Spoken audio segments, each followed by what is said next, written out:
5 reasons why your chest might hurt when you run. So there you are, settling into your stride about halfway through a run, when a sudden pain punches you square in the chest. As the feeling tightens, you clutch your collar in a panic. Is it a totally random heart attack?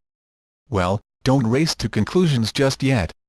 Although the symptoms you're experiencing are downright frightening, they could be signaling a number of issues that run the gamut from serious to not so scary.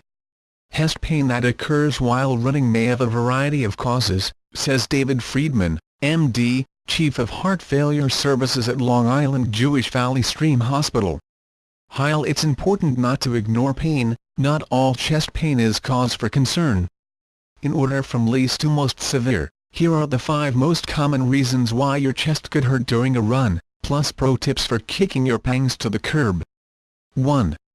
You're new to running. Jumping into a new jogging routine can be physically taxing, especially when you're a rookie. If you haven't had much training in the sport, it could be that you're working out at a rate or intensity that your body isn't accustomed to yet. You need to back off and be more realistic about what you're trying to accomplish, says Janet Hamilton, CSCS, exercise physiologist and lead running coach for Running Strong in Atlanta. She suggests warming up with a walk, then easing your way into a relaxed running pace. If you can recite the Pledge of Allegiance as you're running, then you're probably running at the right effort, she says. If you're having a hard time chatting, slow down. Torch fat, get fit, and look and feel great with Women's Health's All in 18 DVD. Heavy respiration during a run may be painful at first, but the strain typically goes away with consistent practice. Also, it goes without saying that any new workout regimen you're considering should be cleared by your doctor first. 2. The muscles in your chest are cramping. Just like the muscles in your legs, the muscles surrounding your rib cage called intercostal muscles are also prone to cramping while you're pounding the pavement. This sharp pain is highly localized, meaning you can usually put a finger on exactly where it hurts, and might worsen with movement. According to Friedman, dehydration or electrolyte depletion could be the culprits behind the spasms. Since there's not much you can do to strengthen your intercostal muscles anyway, try refueling with some water and changing up your breathing pattern. If you tend to breathe on a symmetrical rhythm, for example, in 4-2 steps, out 4-2, you may want to play with breathing in an asymmetrical rhythm. Inhale for 2 steps, exhale for 3, so that you're constantly switching which leg is in weight-bearing position when breathing is initiated, says Hamilton. 3. You have heartburn. You may not realize it, but jogging piles a ton of pressure onto your digestive system. For one thing, Friedman explains, the increased tension within the abdomen causes the esophageal sphincter, the muscle at the bottom of the esophagus that keeps your stomach contents from rising into your throat, to relax, contributing to heartburn. To ease the burn and keep your food in your stomach where it belongs, Friedman advises foregoing heavy meals before runs.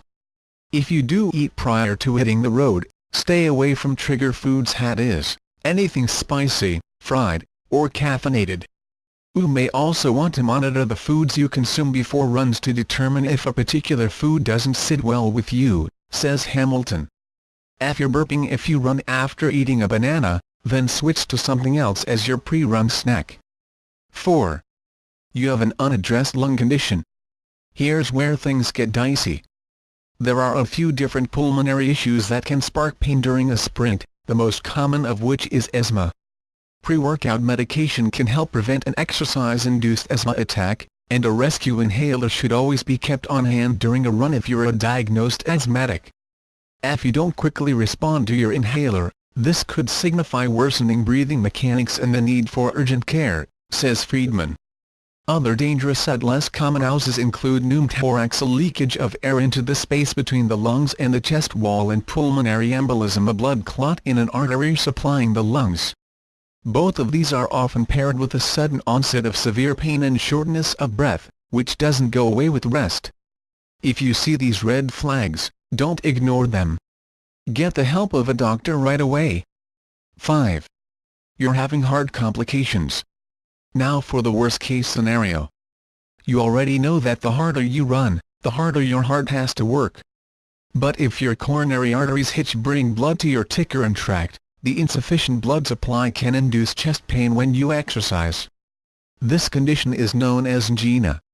And, of course, physical strain can also prompt a heart attack and acute blockage of a coronary artery or an arterial tear. Accelerating and worsening chest pain, heavy sweating, nausea, vomiting, shortness of breath, significant palpitations, and/or dizziness that worsens with high-intensity activity but is relieved with rest are all indications that something could be very wrong with your heart, Friedman adds. If you have even the slightest suspicion that your ticker isn't ticking quite right, the best thing to do is book it straight to your physician's office. When in doubt, go get checked out. The worst you'll experience is some expense and some embarrassment if it turns out it was nothing life-threatening, says Hamilton. If it was something serious, you may have just saved your own life.